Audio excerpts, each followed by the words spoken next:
반갑습니다. 생존 편지 소냐입니다. 오늘 새벽에 글 한 편을 봤어요. 워킹맘인데 내가 아이를 맡길 곳이 없어서 일을 하러 가야 되기 때문에 어린이집에 보내야 하는 상황인데 너무 미안하다라는 얘기였습니다.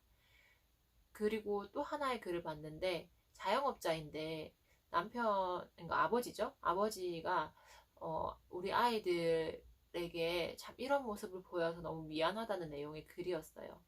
우리 엄마 아빠들이 참 미안한 마음이 많이 드는 시기인 것 같습니다. 저도 사실 그런 마음을 느껴서 너무 잘 알거든요. 아, 이런 시기에 우리 아이가 얼마나 힘들까? 이렇게 힘든 세상에 우리 아이를 어떻게 내가 잘 키울 수 있을까?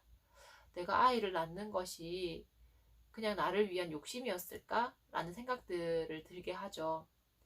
특히 너무나도 예쁜 그 모습을 보면서 내가 이 아이의 미래를 잘 지켜줄 수 있을까라는 생각도 들기도 하고요.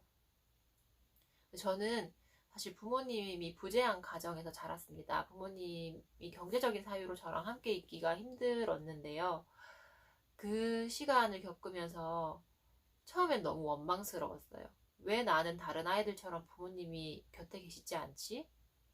왜 나는 매일 엄마 손을 잡고 다닐 수가 없지? 왜 나는 아빠한테 매일 용돈 주세요 그런 말조차 할 수 없지? 라는 생각들을 했었거든요. 그런데 지금 이제 커가지고 생각을 하면 가장 감사한 것 중에 하나가 부모님이 살아계시다는 겁니다.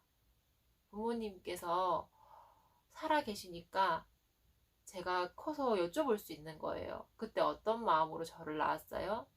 그때 어떤 마음으로 저를 키웠어요?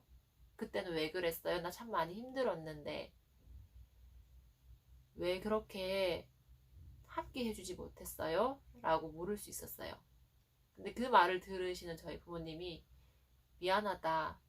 내가 네 마음을 몰랐다. 내가 네 곁에 있는 것보다 너를 먹여 살리는 것이 먼저인 줄 알았다. 라고 이야기를 해주시는데 그때 마음이 막 눈물이 막 나는 거예요. 아, 그래도 내가 사랑받은 존재였구나. 나를 키워내기 위해서 부모님이 그때는 정말 몰랐기 때문에 그런 선택을 하신 거구나. 나를 살리기 위해서 부모님이 그런 선택을 하신 거구나. 그 이야기를 알게 되니까 나라는 존재에 대한 그 미워했던 마음들이 사그러들기 시작하더라고요. 사실 아이들은 부모님이 존재한다는 사실 그것만으로도 자신감을 가지기 시작합니다. 많은 부모님들이 아이들의 자신감을 키워주고 싶어요. 아이들이 자존감이 있었으면 좋겠어요. 그런 얘기를 하시는데요. 사실 가장 핵심은 부모님이 내 곁에 있다는 것. 부모님이 그 어떤 상황에서도 나를 사랑하고 있다는 것.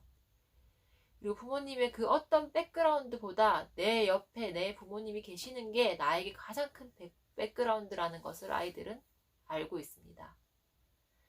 근데 우리가 삶을 살아가다 보면 너무 큰 위기의 순간들, 그리고 너무 그 위기 속에서 부족해 보이는 나의 모습을 발견할 때 정말 사그라들고 사라지고 싶은 마음들이 많이 들죠. 내가 이런 부모여도 우리 아이들이 괜찮을까? 안 괜찮은 건 어떡하지? 차라리 내가 없는 게 낫지 않을까? 그런 생각들을 많이들 하시는 것 같아요. 하지만 꼭 기억해야 될 것이 하나 있습니다. 그게 뭐냐면 우리 아이들도 죽음을 각오하고 이 세상에 온 아이들이라는 거예요. 아이인데 무슨 죽음 이렇게 생각하실 수 있는데 저도 그렇게 생각했으니까요. 근데 진실입니다. 우리는 뱃속에서 태어날 때 죽을 각오를 해야만 세상에 나온대요. 내 온몸의 뼈를 정말 유연하게 만들어서 통과를 딱 했을 때 우리는 태어날 수 있기 때문에 그 뼈를 으스러뜨리는 고통을 우리는 다 압니다. 그런데 이 뼈를 으스러뜨리는 고통을 감내할 수 있는 건 내가 이 세상에 나가면 우리 엄마 아빠가 있다는 것을 알기 때문이겠죠. 이 세상에 나가서 우리 엄마 아빠 곁에서 내가 한번 살아보겠다는 그 마음 때문이겠죠. 그리고 나와 함께 이 고통을 이겨내고 있는 엄마와 아빠가 옆에 있다는 걸 아이는 알기 때문일 겁니다. 물론 아빠가 직접 아이를 낳는 건 아니지만 이 세상에 우리를 보내준 존재에 대한 확신을 가지고 아이들은 세상에 나와요. 그리고 우리도 이 아이들을 태어나게끔 하기 위해서 정말 죽을 각오를 하고 아이를 낳습니다. 그 말은 우리는 모두 힘이 있다는 얘기예요. 위기 따위 우리에게 아무리 세게 몰아쳐봤자 우리는 하나로 견뎌낼 수 있는 힘이 있다는 얘기입니다. 나 자신에게도 힘이 있고 내 옆에 있는 사람에게도 힘이 있고 이 세상에 있는 모든 사람들에게는 그런 살아날 힘이 있습니다. 그래서 위기의 상황에 세상에서 그 방송 속에서 계속 위기다 위기다 이야기하는 것은 그분들의 역할이니까 너무 감사하고요. 또 그럼에도 우리는 거기에 위축되는 것이 아니라 정확한 정보를 알려주니까 참 감사하다. 그리고 내가 살아있어서 우리 아이들하고 함께 살 수 있어서 또 감사하다. 우리 아이들은 이 위기를 또 이겨내는 힘을 배울 수 있을 것이기 때문에 감사하다 생각하고 살아보는 건 어떨까요? 제가 좋아하는 책 중에 인생 수업이라는 책이 있습니다. 이 책은 엘리자베스 퀴블러로스라는 분이 이제 40년간 죽음에 대한 연구를 하면서 쓴 책이에요.